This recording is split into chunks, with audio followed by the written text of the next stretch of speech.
So good afternoon, students, and welcome to today's lecture, which is Global Framework Agreements and International Strategic Human Resource Management under Unit 3. So as we have already discussed international labor standards and ILO, now today we'll be discussing Global Framework Agreements, which are also known as IFAs, that means International Framework Agreements. Now what these agreements are, these agreements, they are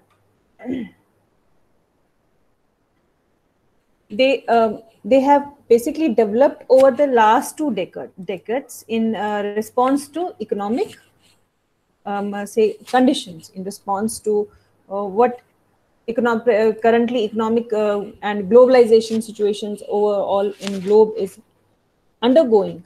So they exhibit a growing need of organized labor and some multinational companies for additional governance structures that build on labor relationships. That means these are agreements which are negotiated between the management of a company and workers' representative.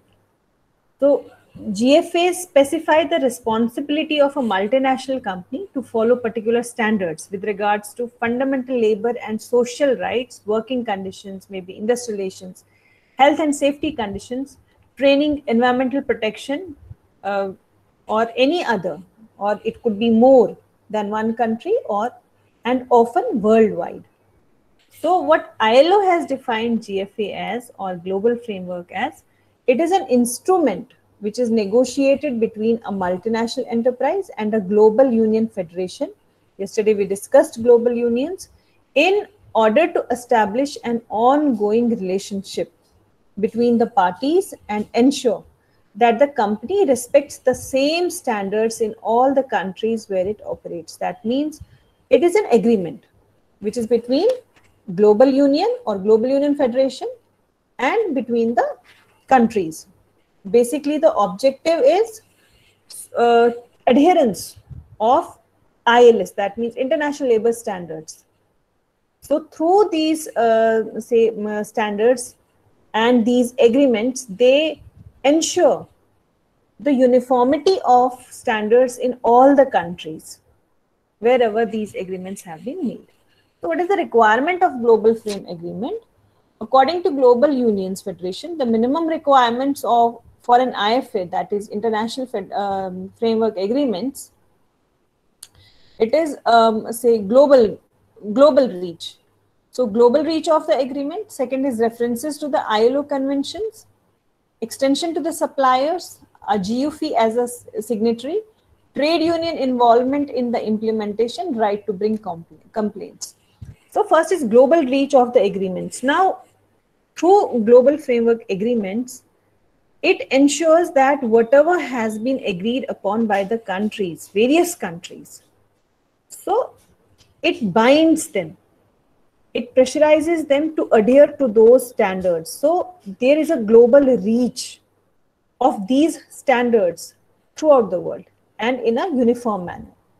Then references to the ILO conventions. As we said that there are conventions which are, there are conventions which have to be adhered upon, and there are certain conventions which countries may or may not ratify. So they are global framework agreements. They refer to those ILO conventions. That means on the basis of conventions, on the basis of say ratification which a country has agreed upon, so standards and maintaining these international labor standards. So global framework agreement, it gives a more weightage to the ILO conventions.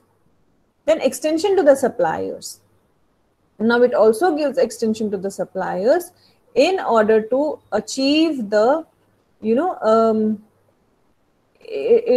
can say it gives a organization or the manufacturer an upper hand, so that the cost and at which a particular thing is available is being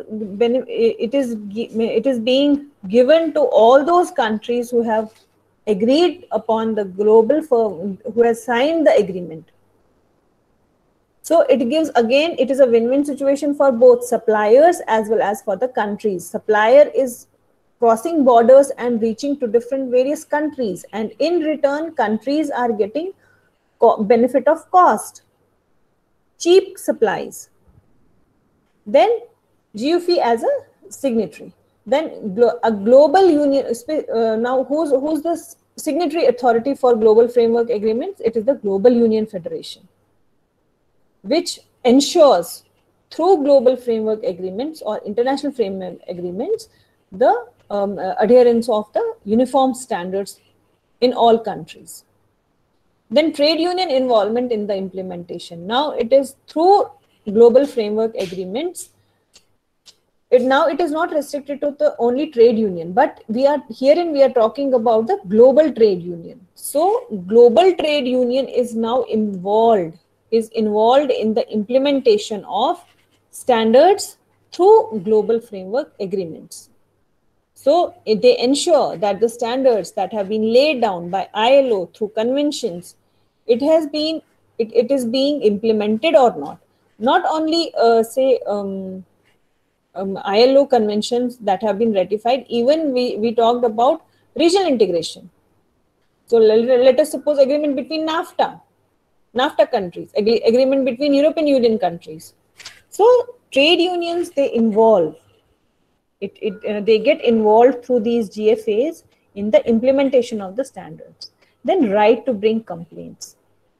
Now through these global framework agreements, countries can bring out their complaints at the international forum.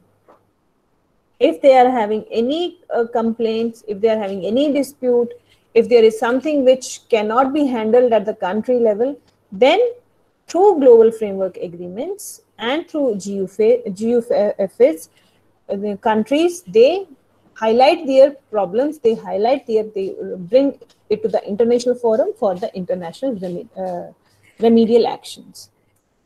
Then we have features of international framework agreements. Now, Hammer has summarized some of the main functions of these agreements. From GUFs, World Bank Councils, European Working Councils, and other regional and national trade union structures as labor relations actors at an international level. That means, what is the feature? Which all are involved, which can be involved in international federation agreements. They are global union federations, then European World Work Councils, European Working Councils, and other regional and national trade unions. Then it allows company level agreements to cover more suppliers upwards along the global supply chain.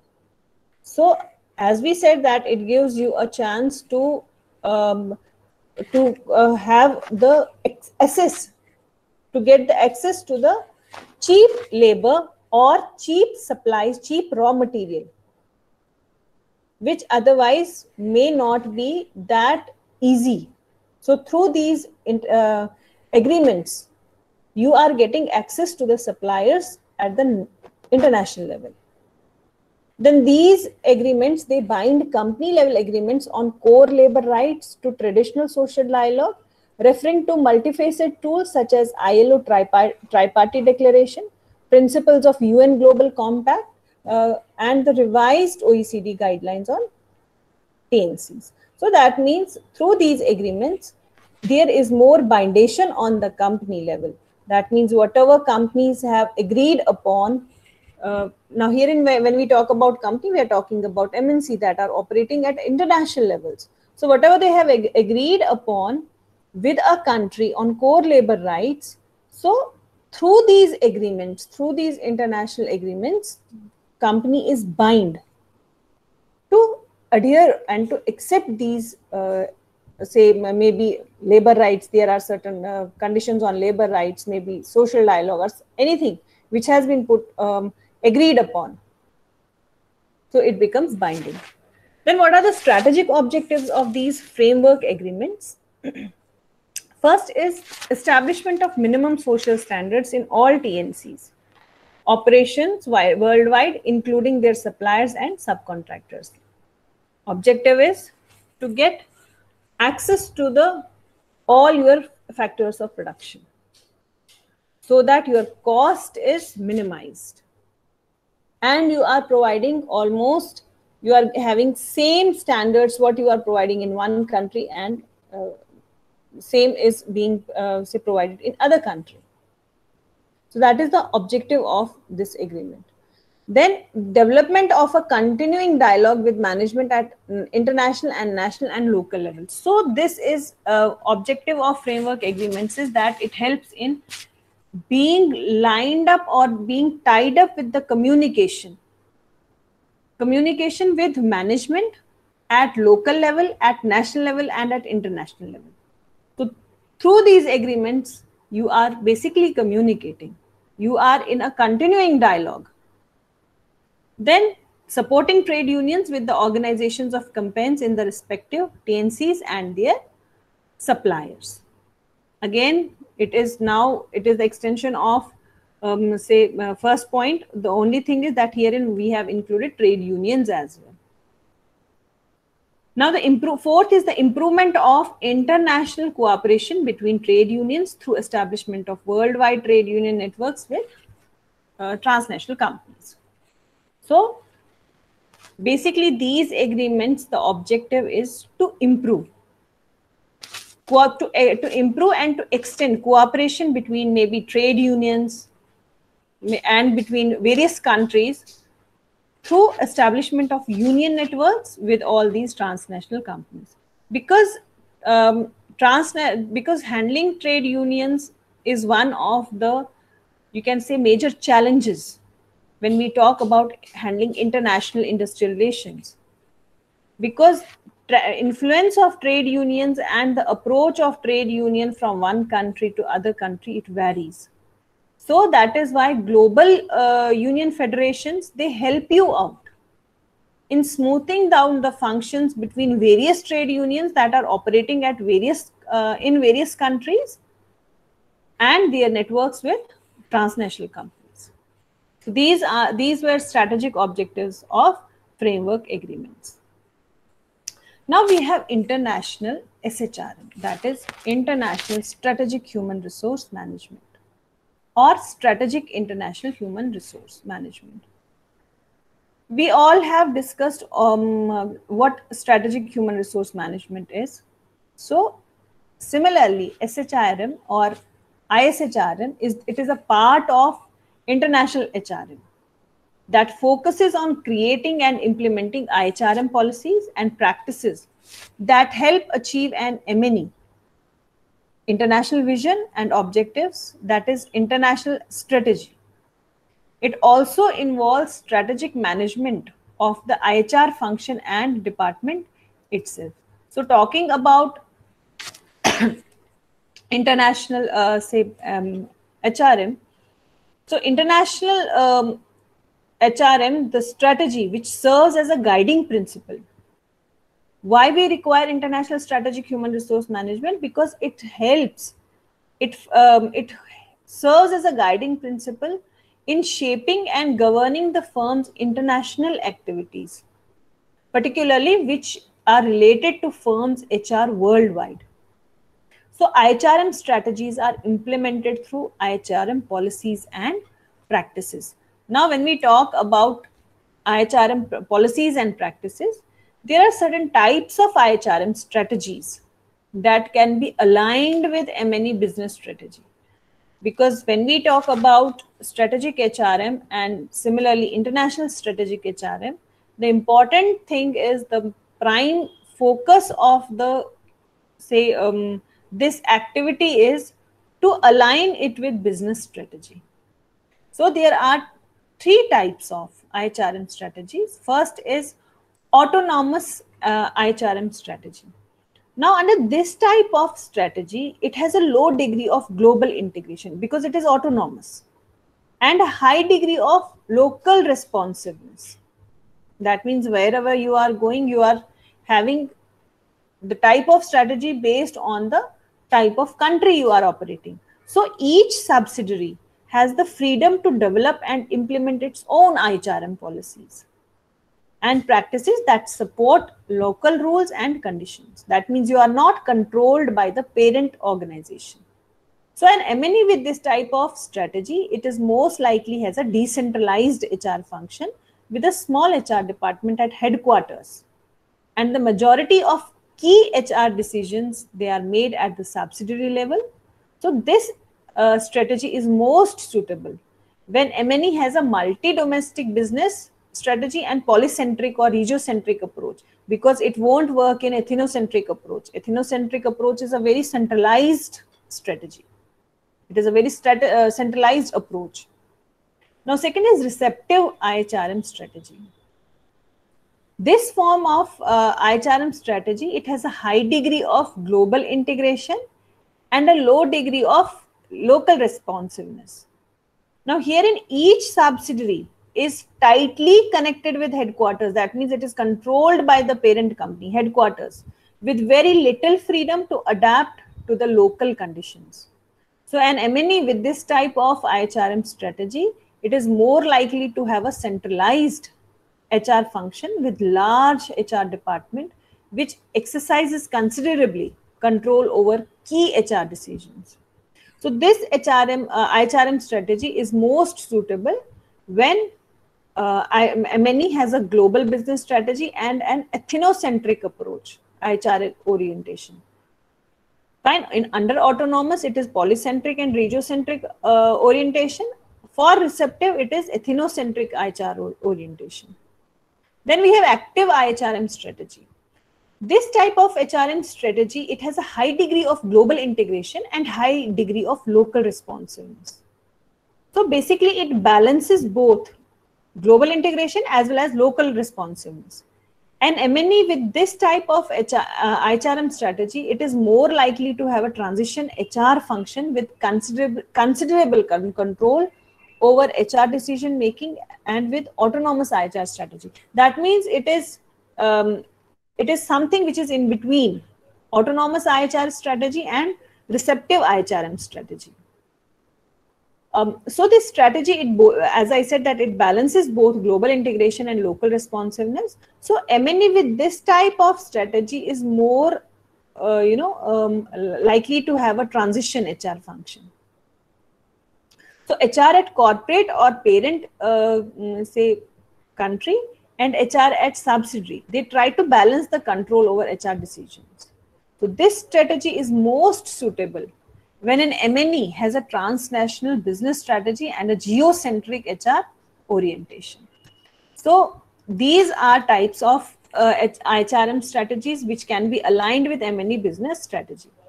Now we have internationalization of business and HR, because based on this, your strategy will, is going to be decided upon.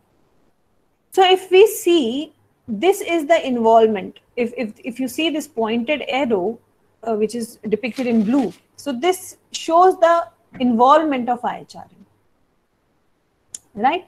So stage 1 is exporting, that means portfolio investment. Stage 2 is sales subsidiary or local sales office, then operations abroad.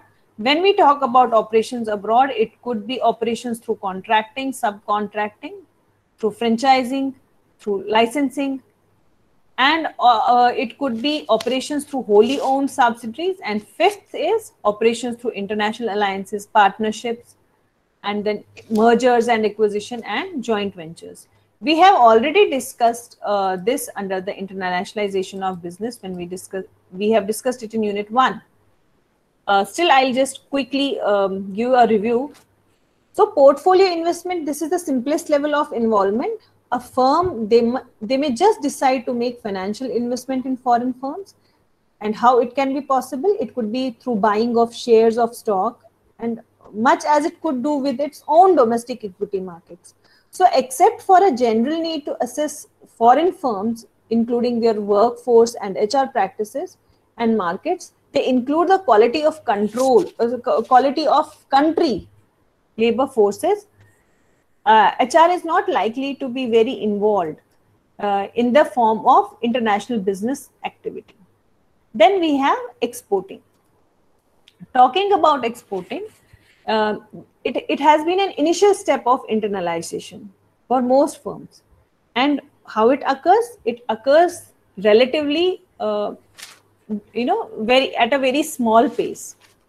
Due to foreign inquiry, that means as to possibly of buying or selling the firm's products, or the desire by the firm to expand, firm wants to go beyond its domestic market. Many firms begin to export their products or services to foreign markets through use of direct sales or to foreign customers. Now, how it could be possible? It could be via direct mail or internet sales, because these days you can be connected digitally through internet. So, or they sell through import or export firms or through foreign distributors. So this is how at this stage there is relatively little impact on organization and IHRM, because you're simply exporting.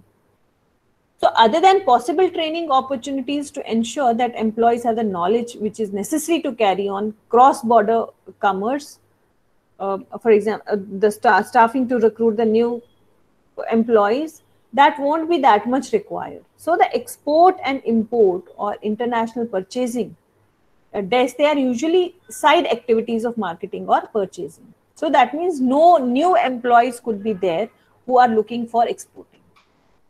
So there is a little impact on the form of organization, marketing or purchasing. Now this is under stage 2, which is sales subsidiary or local sales office.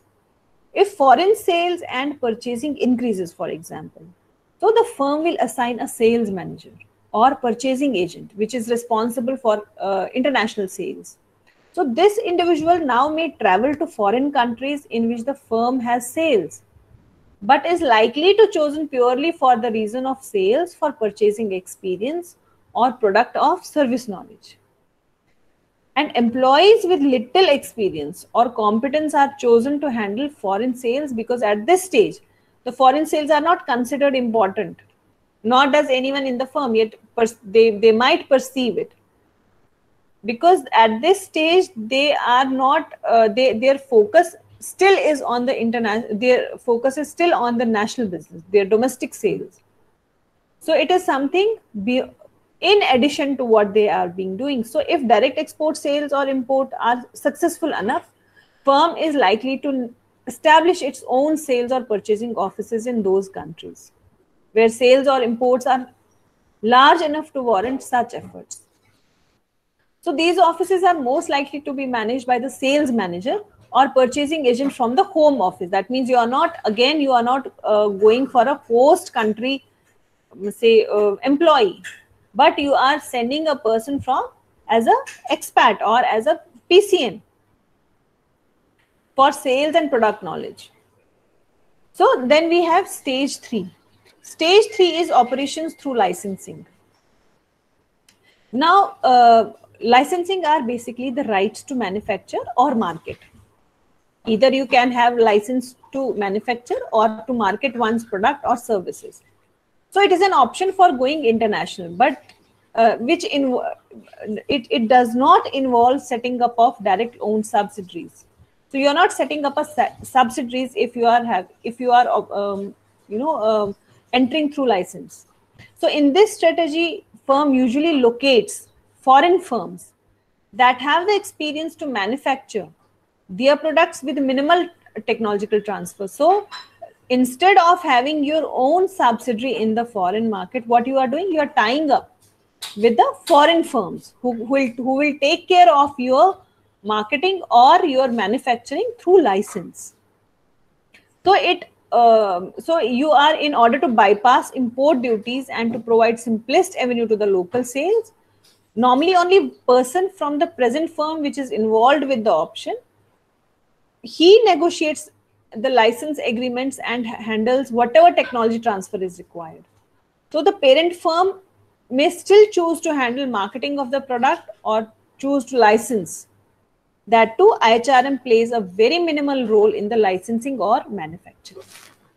So this is one way you can enter the international market. Second is operation through franchising.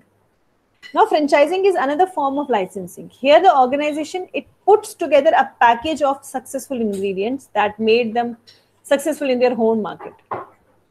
So that means franchisees, this package is for overseas investors. Franchisor may help out by providing training and marketing the services or product. And the impact on IHRM is that other than role in training or local franchising, staffing and other HR practices, skill training of new employees is pretty minimal.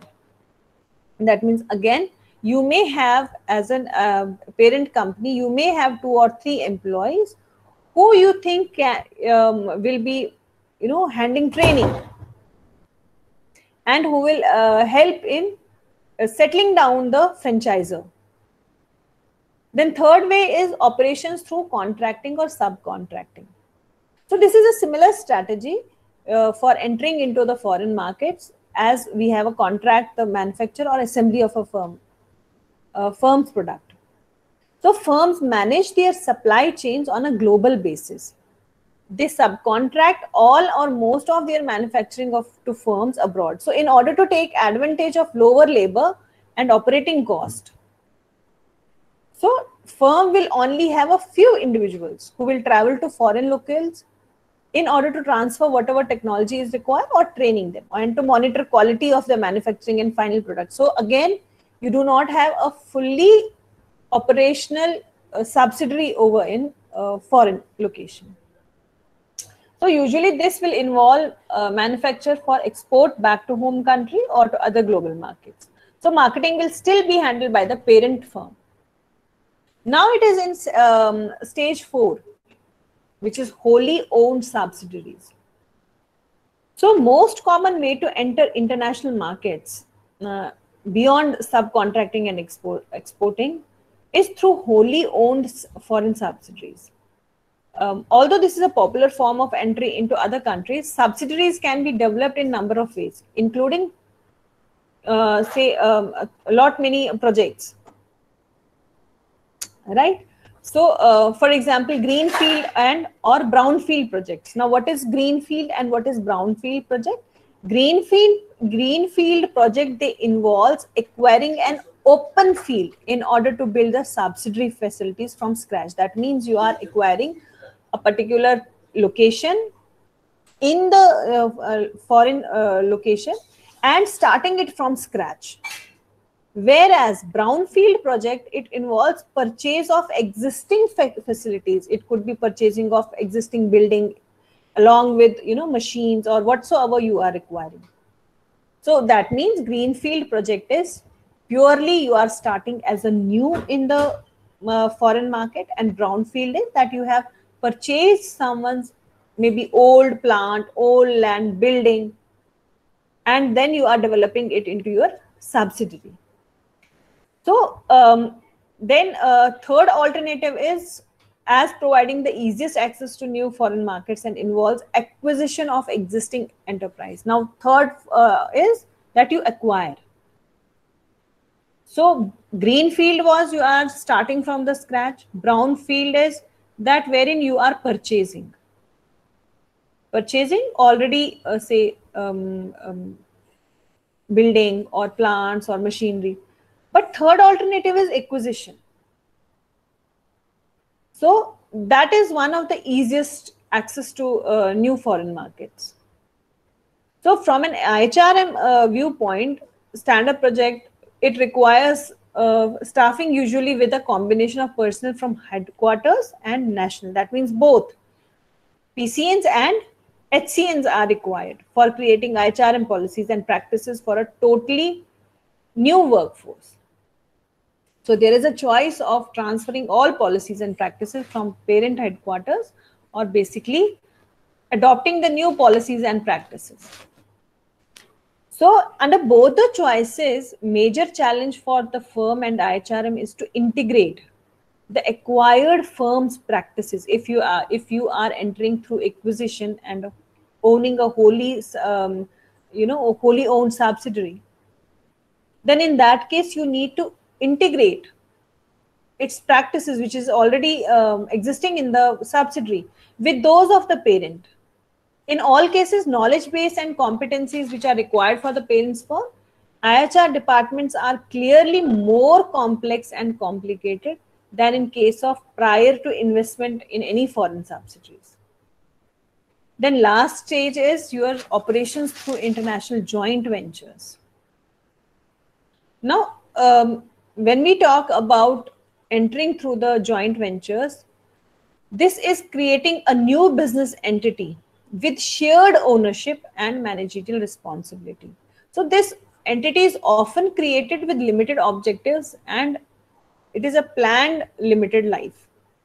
So employees will normally be assigned to the new entity from each of the partners. So you have a joint venture, that means one say partner is from India or a parent company, and second is of the host country. So employees will normally be assigned to the new entity. Now the new say venture, the new enterprise that has been formed, so both the partners will assign employees with specific managerial and employee responsibility, and it has to be negotiated prior to establishment of the joint venture. That means the terms and conditions of employees and all this is negotiated before you actually go for the joint venture.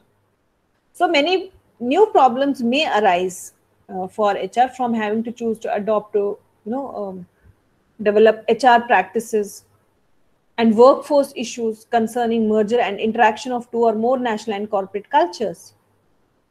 So that could be the challenge in when you are entering through joint ventures.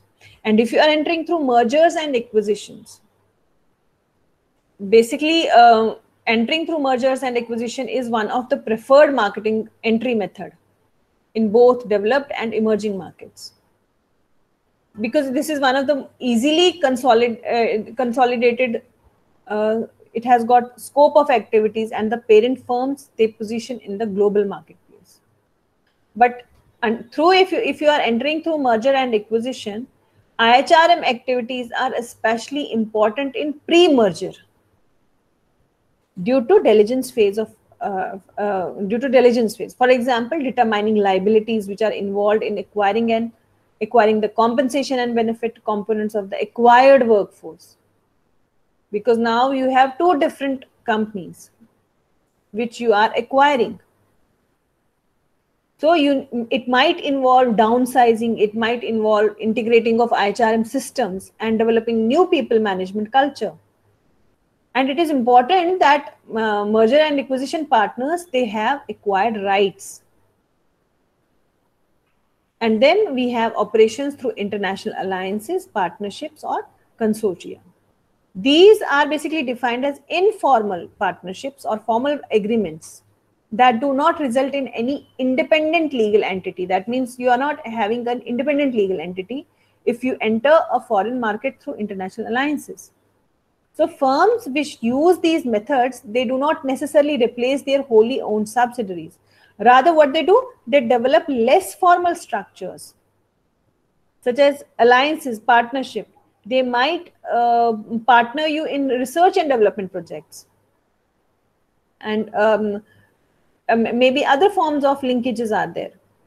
So sometimes these methods are used to gain access to technology, research and laboratories, and the firm might not otherwise have access to. So legal entity is, because no legal entity is created, firms involved can relatively easily and quickly dissolve the relationship as the situation. So that means if you are not happy with the, say, alliance, you can quickly dissolve it. So this is more, you can say, comparatively more fragile, which can be easily broken down as compared to other alliances. Then we had, so these were, say, various methods through which you can enter a foreign market, or it is internationalization of business and HR. Now we have model of, based on that, now we have model of international strategic IHRM. Basically, this has got 5 parts. First is strategic M&E components. Here, if you see strategic M&E components, then exogenous factors, it is in here exogenous factors and endogenous factors. All these factors, they affect your strategic M&E components. and then deal with IHRM issues, maybe functions, policies and practices, and then actual goals of your MNC and your M&E. Now, when we talk about say strategic M&E components, so first it includes inter-unit linkages and internal operations. So these inter-unit linkages, they focus on how multinationals manage the different geographically dispersed operating units, and they describe how they should balance the competing pressures for differentiation and integration. So internal operations, in contrast, they describe how each unit within its local environment, laws, policies, and cultural and economic and society, they will exist. Then exogenous factors, basically these factors, they describe forces that are external to the firm, and they do and multinational does not have much control on exogenous factors or external factors, you can say.